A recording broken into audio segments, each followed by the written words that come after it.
नमस्कार, स्वागत है आपका बिहार लाइव नाउ में। मैं मुकेश चौरसिया।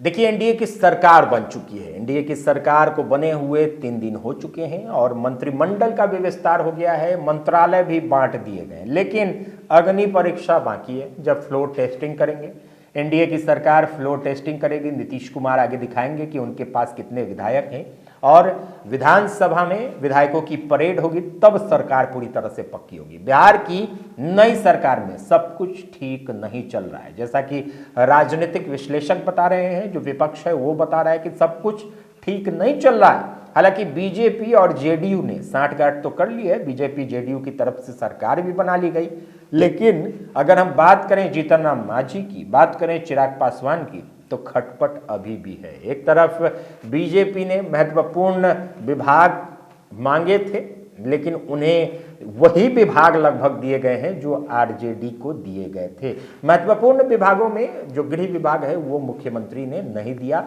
वो अपने पास उन्होंने रखा है।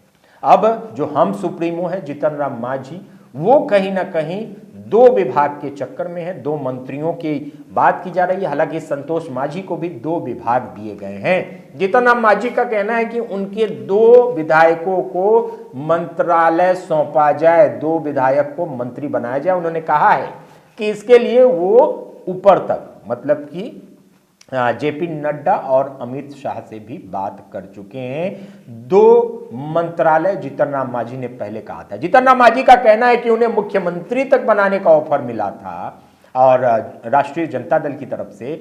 आज की अगर बात करें तो कांग्रेस ने भी, कांग्रेस के जो प्रदेश अध्यक्ष हैं अखिलेश प्रसाद सिंह, माफ कीजिएगा, उन्होंने तो कहा कि अगर जीतन राम मांझी हमारी ओर आ जाए तो हम उन्हें मुख्यमंत्री बना देंगे। तो जीतन राम मांझी अब ये कह रहे हैं कि उनके लिए तो मुख्यमंत्री की सीट है, उनके लिए तो मुख्यमंत्री की कुर्सी है और मुख्यमंत्री हमें वहां बनाना चाहिए, बना रही थी राजद और कांग्रेस। तो अगर हम उधर चले जाते तो मुख्यमंत्री बन जाएंगे, हमें तो 2 सीट चाहिए ही चाहिए। जीतन राम मांझी अब 2 सीट पर टिके हुए हैं। जीतन राम मांझी 2 सीट की जिद पर है। वहीं अगर चिराग पासवान की बात करें तो चिराग पासवान कहीं ना कहीं नीतीश कुमार के एनडीए में शामिल होने पर खुश नहीं है। उन्होंने पहले ही एक बयान दिया कि नीतियों की लड़ाई चलती रहेगी, नीतियों का मतभेद चलता रहेगा नीतीश कुमार के साथ। बिहारी फर्स्ट, बिहार फर्स्ट के एजेंडे को लेकर चिराग पासवान आगे काम करते रहेंगे। और सरकार की जहां तक बात है तो चिराग ने कहा कि मोदी जहां हैं वहीं हम हैं, वहीं जीतन राम मांझी का भी कहना है कि मोदी जहां हैं वहीं हम हैं। तो साफ तौर पर अगर आप देखें तो मोदी को लेकर ये दोनों पार्टी में तो हैं, अभी एनडीए में शामिल हैं, लेकिन क्या फ्लोर टेस्टिंग में आगे कुछ गड़बड़ झाला हो सकता है? क्या जीतन राम मांझी के जाने से बिहार की एनडीए सरकार गिर सकती है? इस पर भी थोड़ा सा मंथन कर लेते हैं। जीतन राम मांझी के जाने से एनडीए की सरकार पर कोई फर्क नहीं पड़ने वाला है। वहीं अगर चिराग पासवान की बात कर ले तो चिराग पासवान के पास कोई भी संख्या बल नहीं है, चिराग पासवान के पास कोई विधायक नहीं है जो चिराग पासवान इसमें कुछ काम कर पाएंगे। हालांकि चिराग पासवान लोकसभा चुनाव को देख रहे हैं और भारतीय जनता पार्टी भी उन्हें, पासवान वोटरों को लेकर उनके साथ है और उनको उन्होंने साथ में रखा है। हम सुप्रीमो जीतन राम मांझी और चिराग पासवान, जो निर्दलीय विधायक हैं सुमित कुमार सिंह, उनको जो मंत्री बनाया गया है उस पर लेकर थोड़ा सा नाराज हैं। और इन दोनों ने, खबरें ये भी आ रही हैं कि ये दोनों जो हैं वो तेजस्वी प्रसाद यादव, मतलब कि बिहार के पूर्व उप मुख्यमंत्री और राजद के बातचीत में हैं, उन दोनों की बातचीत भी हुई है। हालांकि अब देखना बड़ा दिलचस्प होगा कि भारतीय जनता पार्टी और नीतीश कुमार कैसे अपनी सरकार को बचा पाएंगे।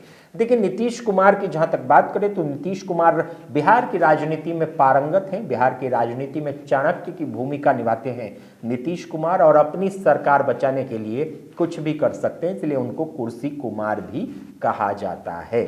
अब नीतीश कुमार किस तरह से अपनी सरकार बचाएंगे? इधर जो आंकड़ा है, अगर जीतन राम मांझी निकल भी जाते हैं तो आंकड़ों पर अगर हम नजर डालें तो 124 का सामान्य आंकड़ा बना रहेगा, जिससे सरकार पर कोई फर्क नहीं पड़ेगा।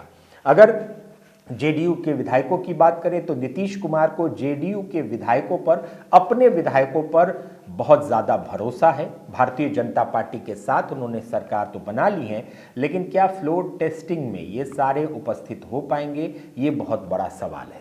जीतन राम मांझी को मनाना अब कितना ज़रूरी है? भारतीय जनता पार्टी या नीतीश कुमार क्या जीतन राम मांझी को मनाएंगे? क्या उन्हें एक और मंत्री पद दिया जाएगा जीतन राम मांझी के एक और विधायक को? ये बहुत बड़ा सवाल है। जीतन राम मांझी 2 मंत्री पर टिके हुए हैं, शुरू से मांग कर रहे हैं, लेकिन अब जो मंत्रिमंडल का विस्तार किया गया, संतोष सुमन को तो 2 मंत्रालय मिल चुके हैं, लेकिन दूसरा मंत्री उनका बनेगा या नहीं बनेगा ये भी अब अधर में है। और ये लग रहा है कि अब भारतीय जनता पार्टी हो या फिर जेडीयू हो, जीतन राम मांझी के दूसरे विधायक को मंत्री नहीं बनाएगी। तो रस्साकसी का जो खेल है वो चल रहा है। राजनीतिक सरगर्मी बिहार की बहुत ज़्यादा बढ़ गई है। जीतन राम मांझी और चिराग पासवान को लेकर बातें चल रही हैं। अब जीतन राम मांझी और चिराग पासवान का स्टैंड आगे क्या होगा, ये बहुत दिलचस्प होगा। ये देखने वाली बात होगी कि जीतन राम मांझी और चिराग पासवान किधर जाते हैं। हालांकि अगर आप पूरे ग्राफ को देखें, अगर आप आंकड़ों का खेल देखें, तो मांझी के उधर जाने के बाद भी ये सरकार स्टेबल रहेगी, ये सरकार नहीं गिरेगी अगर जेडीयू के किसी विधायक को नहीं तोड़ा गया तो। अब वहीं ललन सिंह की अगर बात करें तो ललन सिंह भी अब जेडीयू में अपनी स्थिति को बरकरार रखने के लिए सरकार की तारीफ कर रहे हैं। जैसे कि आज वरिष्ठ नेता भाजपा के लाल कृष्ण आडवाणी को भारत रत्न से सम्मानित करने की बात हुई, तो ललन सिंह ने भी उन्हें शुभकामनाएं दी, नीतीश कुमार ने भी शुभकामनाएं दी, और अब सब कुछ ऑल इज वेल कहा जा रहा है। लेकिन वो ऑल इज वेल 10 फरवरी के बाद ही पता चल पाएगा कि ये जो रस्साकसी का खेल चल रहा है, ये जो खींचतान का खेल चल रहा है, ये कब तक चलेगा और बिहार की सरकार स्टेबल रह पाएगी कि नहीं, एनडीए की नई सरकार आगे चल पाएगी कि नहीं। हालांकि इसमें तेजस्वी प्रसाद यादव पूरी तरह से कोशिश कर रहे हैं कि चिराग पासवान और जीतन राम मांझी को तोड़ लिया जाए और उन्हें तोड़कर अपनी तरफ किया जाए, ताकि जितनी मजबूत अभी सरकार है उतनी मजबूत न रहे। अगर हम बात करें लोकसभा चुनाव 2024 की, तो सीट शेयरिंग है उसको लेकर आगे और गर्मागर्मी बढ़ सकती है। जिस तरह से इंडिया में फूट हो रही है, इंडिया में आपने देखा कि नीतीश कुमार संयोजक के रूप में उन्हें लाया गया था, संयोजक बनाया हालांकि नहीं गया, लेकिन सीट शेयरिंग की अगर बात करें तो जिस तरह से इंडिया गठबंधन में सीट शेयरिंग को लेकर भूचाल मचा हुआ है, एनडीए में भी सीट शेयरिंग को लेकर भूचाल मचेगा, क्योंकि एक तरफ जीतन राम मांझी हैं, दूसरी तरफ चिराग पासवान है, तीसरी तरफ उपेंद्र कुशवाहा है, और पशुपति ग्रुप भी है जो कि चाचा हैं चिराग पासवान के। तो 6 पार्टियां एनडीए में भी हैं और आसान डगर नहीं होगी।